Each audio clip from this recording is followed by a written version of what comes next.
राजा ने उससे कहा कि मुझे कुछ नहीं चाहिए सिवाय थोड़े से दूध के, क्योंकि मेरी माँ बीमार है और उसे चीते का दूध चाहिए।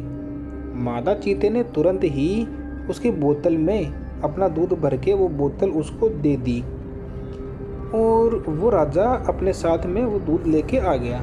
फिर उसने उसको अपने कुछ बाल दिए और कहा कि जब भी कभी तुम किसी मुश्किल में हो तो इन बालों को सूरज को दिखा देना, मैं तुम्हारी सहायता के लिए तुरंत ही आ जाऊंगी। ये बात कही चीते ने उस राजा से। राजा ने उसका वो दूध और उसके बाल ले लिए और घर आ गया। जब रानी माँ ने उसको मादा चीते का दूध लाते देखा तो उसे लगा कि शायद ये वाकई कोई जिन्न है। उसने अपने दिल में उसको मारने का पक्का इरादा कर लिया। वो फिर उस कमरे में गई जिसमें वो सिर रखा था और उसे अपना पूरा हाल बताया। तो उस बोलने वाले ने उससे कहा, इस बात से ये पता चलता है कि वह वाकई में एक जिन्न है। एक जिन्न के अलावा और कोई किसी मादा चीते का दूध नहीं ला सकता। तू जल्दी से जल्दी उसे मारने का इंतजाम कर। रानी माँ बोली, पर मैं उसे मारूं कैसे, उससे छुटकारा कैसे पाऊं? फिर से वो वाली आवाज़ आई, इस बार जब वह तुझसे दोबारा मिलने आए और तेरा हाल पूछे तो तू इससे कहना कि तू अभी भी बहुत कमज़ोर और बीमार महसूस कर रही है। मादा चीते के दूध ने तेरे ऊपर कुछ ज़्यादा असर नहीं किया, पर सुना है एक राजकुमारी है जो फला फला ऊंची पहाड़ी पर एक किले में अकेली रहती है। अगर वो तेरे पास आ जाए और तू उसे छू ले तो उसके छूने से तू ठीक हो जाएगी। ये सुनकर तेरा बेटा उस भयानक किले में जाएगा तो निश्चित रूप से रास्ते में ही मारा जाएगा। अगले दिन शाम को जब राजा अपनी माँ को देखने गया और उससे पूछा, माँ अब तुम कैसी हो? क्या अब तुम पहले से कुछ अच्छी हो? रानी माँ रोती हुई बोली, कहाँ बेटा, इस मादा चीते के दूध से मुझे कुछ भी फायदा नहीं हुआ। पर कल मैंने एक सपना देखा कि एक राजकुमारी है जो फला फला ऊंची पहाड़ी पर एक किले में अकेली रहती है। अगर वो मेरे पास आ जाए और मुझे छू ले तो उसके छूते से ही मैं बिल्कुल ठीक हो जाऊंगी। जब तक वो यहाँ नहीं आती और मुझे छू नहीं लेती मैं ठीक नहीं हो सकती। राजा बोला, माँ थोड़ा धीरज रखो, मैं उस राजकुमारी को तुम्हारे पास जरूर लेके आऊँगा। अगर नहीं ला सका तो राज्य छोड़ दूंगा। सो अगली सुबह राजा ने अपना सबसे तेज भागने वाला घोड़ा उठाया और उस पर बैठकर अपनी उस खतरनाक यात्रा पर निकल पड़ा। वो मादा चीते के दिए हुए जादू को और जादू वाले बालों को अपने साथ ले जाना नहीं भूला था। जैसे ही सूरज निकला उसने वे बाल सूरज को दिखाए। तुरंत ही मादा चीता उसके सामने अपने दोनों बच्चों के साथ आ गया। मादा चीते ने पूछा कि क्या बात है राजन, बताओ। राजा बोला, फला फला पहाड़ी पर एक जगह पर एक राजकुमारी अकेली रहती है और तुम्हें उसको लाना है। ये तुम नहीं कर सकते, कई लोगों ने उसको वहाँ से लाने की कोशिश की है, क्योंकि राजकुमारी बहुत सुंदर है पर कोई भी अब तक उसके पास भी नहीं पहुँच सका है। राजा बोला, मैं कोशिश करूँगा, चाहे इस कोशिश में मेरी जान ही क्यों ना चली जाए।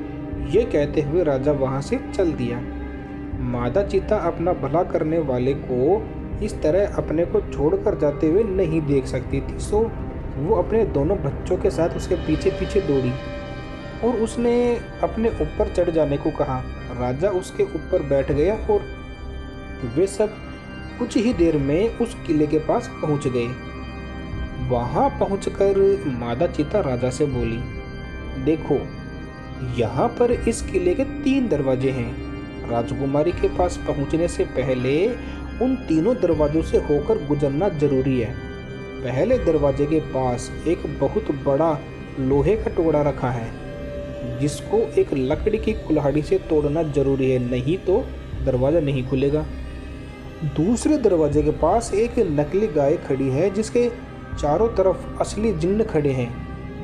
अगर कोई भी आदमी उस गाय को दुह सकता है, मतलब उसका दूध निकाल सकता है, तो वो उस दरवाजे से होकर गुजर सकता है, और अगर उसका दूध नहीं निकाल पाता तो वे जिन्न उस लोगों को मार देते हैं। तीसरे दरवाजे के पास राजकुमारी खुद बैठती है।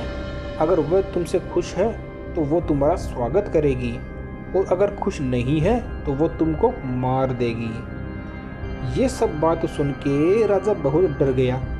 उसने मादा चीते से उसकी सहायता करने की प्रार्थना की। मादा चीता बोली, ठीक है, मैं तुम्हारी सहायता करूंगी। मेरे पास एक जादू है जिसकी सहायता से मैं उस लोहे के टुकड़े में घुस जाऊंगी, और जब तुम उसको अपनी लकड़ी की कुल्हाड़ी से तोड़ोगे तो मैं उसको 2 टुकड़ों में तोड़ दूंगी।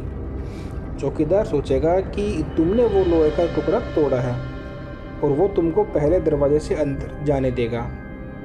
तभी मादा चीता के दोनों बच्चों में से एक बच्चा बोला, और मैं उस गाय की मूर्ति में घुस जाऊंगा और उसको दूध देने पर मजबूर कर दूंगा, और उसके पास खड़े जिन्नों को जब तुम दूध दो रहे होगे तो उनको तुमसे दूर रखने में सहायता करूंगा। इस तरह से तुम दूसरे दरवाजे से होकर निकल जाओगे।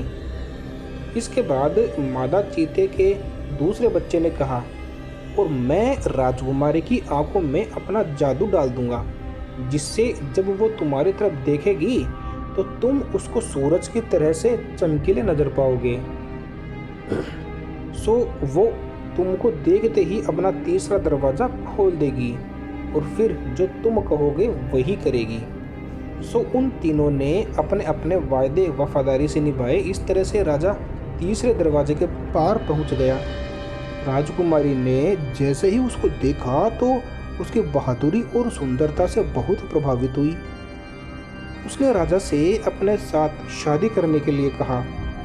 मादा चीता और उसके दोनों बच्चे अपने मांद में लौट गए। कुछ दिन बाद ही राजा राजकुमारी को लेके राजमहल में पहुंचा, और जाके माँ से बोला कि माँ, उस जगह को जाने वाला रास्ता बहुत खतरनाक था। मैं तो रास्ते में ही मर जाता अगर मादा चीता और उसके 2 बच्चे मेरी मदद ना करते। भगवान को धन्यवाद दो कि मैं सही सलामत वापस लौट आया। कुछ देर और बात करने के बाद उसने माँ को जिन्न के सिर के बारे में बताया कि वो उसके सामने सबसे पहले कैसे एक 7 टांगों वाले जानवर के रूप में प्रकट हुआ था, फिर कैसे वो उसको एक जगह भगा के ले गया था, जहाँ जाकर वो उसके असली रूप में बदल गया, एक बहुत बड़े भयानक जिन्न के रूप में। वो उस पर कूदने को ही था कि उसको मार कर खाने वाला ही था, जैसे कि उसके सामने उसके पिता के साथ किया था, कि तभी भगवान के भेजे हुए दूत ने उसको बचा लिया। उसकी माँ तो ये सुनकर ताज्जुब में पड़ गई। वो बोली, बेटे, तब तो मुझे धोखा दिया गया था। उस दिन की शाम को जब तुमने मुझसे महल की चाबियाँ मांगी थी, तब मैं उसके कई कमरे को देखने गई थी। तब मैं एक ऐसे कमरे के दरवाजे पे आई जिसमें से मुझे हंसी की आवाज़ सुनाई दी। मैंने सोचा कि देखूं तो इसमें कौन हंस रहा है। सो मैंने उसका ताला खोला और अंदर गई तो मुझे एक आवाज़ आई, ध्यान देकर सुन, तेरा बेटा एक जिन्न है जो तुझको खाना चाहता है। मैं तेरे पति का सिर हूँ। उसने मुझे मारा तो तू उसे मार दे, नहीं तो वो तुझे भी मार देगा। मेरे बेटे, मैंने उसकी बातों पर विश्वास कर लिया और उसी की सलाह पर मैंने इस आशा से तुझे मादा चीते का दूध लाने भेजा था कि वो तुझे मार देगी, पर जब तू मादा चीते से बचकर आ गया तो फिर मैंने उसी सिर की सलाह पर राजकुमारी को लाने भेजा। मैं जानती थी कि वहाँ का रास्ता खतरों से भरा है, पर फिर भी भगवान तेरे साथ था। उसी ने तुझे अपना देवदूत तेरे पास भेजकर तुझे रास्ता दिखाया और उसी ने मादा चीते के रूप में तेरी सहायता की। उस भगवान को लाख लाख धन्यवाद। ये कहकर उसने अपने बेटे को गले से लगा लिया और बहुत जोर से रो पड़ी। इन घटनाओं के कुछ दिन बाद ही राजा और राजकुमारी की शादी हो गई और सब लोग शांति से बहुत दिनों तक खुशहाली में रहे।